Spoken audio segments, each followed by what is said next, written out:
Our tributes are pouring in for Kwaito artist and TKZee member Tokollo Magesh Tshabalala. The family says he passed away this morning following an epileptic seizure. The 45-year-old and his fellow group members, who included Gabelo Mabalani and Zwaibala, broke into the industry with their debut album called Halloween. The group has had an illustrious career spanning over 2 decades. Some of the hit songs including Dlala Mapanzula, We Love This Place, and Shibobo. For reaction to this, we're joined by Trompies member and artist Eugene Mthethwa. Eugene, good evening to you. Thanks for your time tonight.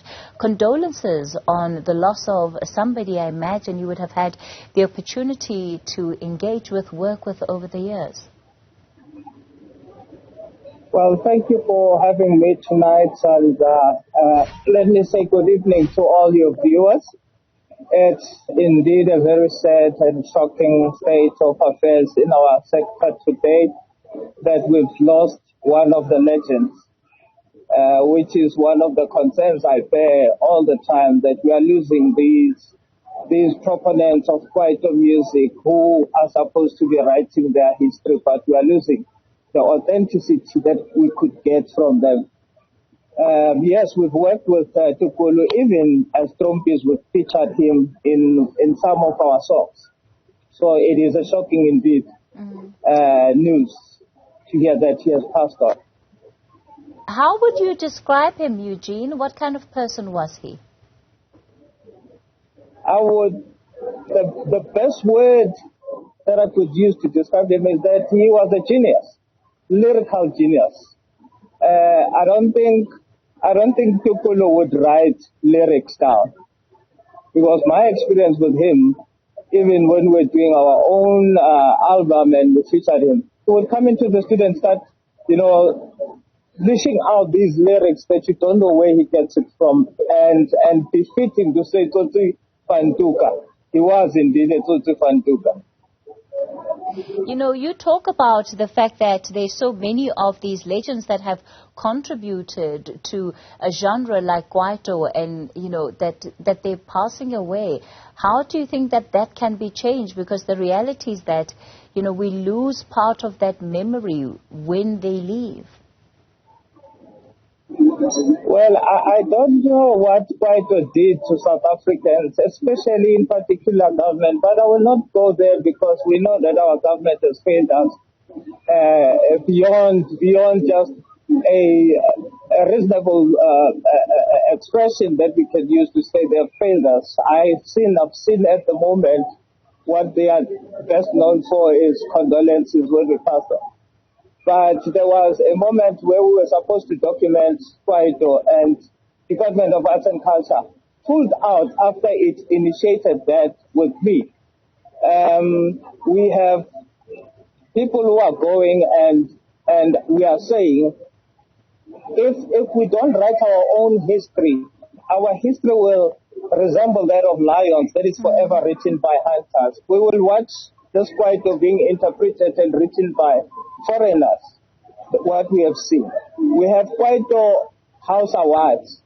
For the past, 7 years, they've never been funded by government for I don't know what's the reason. So there is this animosity that we see towards a genre that is proudly South African, that everyone is supposed to be very much, embracing. We're seeing instead the Beyoncés, people from outside are coming into our country to discover. Soon they will say that they've discovered it, because we have not taken ownership of it. The difficulty, of course, is that part of it comes to a question of mainstreaming, right? And the music that record companies, including some entities of government, choose to support. Let's talk about then the difficulty that individuals like yourself, like Tokollo, face, because South Africans still very much enjoy Kwaito music, but there seems to be a big issue with mainstreaming that music. One of the things that I've argued, if you would remember, there was a time when the SABC had announced 90% Kwaito music. versus foreign content. And the new management came in and their argument was that they are losing revenue because of Kwaito, because of local content. But we know that the majority would be Kwaito and now Amapiano. But funny, because when you watch all the adverts that are on SABC, corporate is using Kwaito, it's using Mapiano music. Yet it is the people that are saying no, that are supposed to be saying, no, we cannot put our money if you are only focusing on. So it's a dead argument that they make. Mainstreaming of Kwaito, you find events, you find performances where we pack. I mean, when you look at Trompies, we've been performing forever, and it is by grace of God that we have remained relevant until now. You look at the Bushfire Festival, we became headliners. We've been becoming headliners a little bit. But when we do our own things, when we do our own events, we don't get corporates sponsoring us, funding us and supporting us. You don't get government supporting and funding. But when it is, the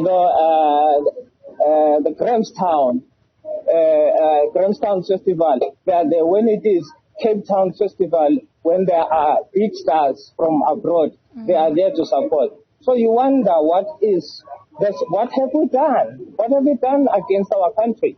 All right. Because we remain very, very loyal to our country, and each time we went out, we represent our country. They don't say Trompies only, they say Trompies from South Africa. If you are in London, if you are in America, they say that.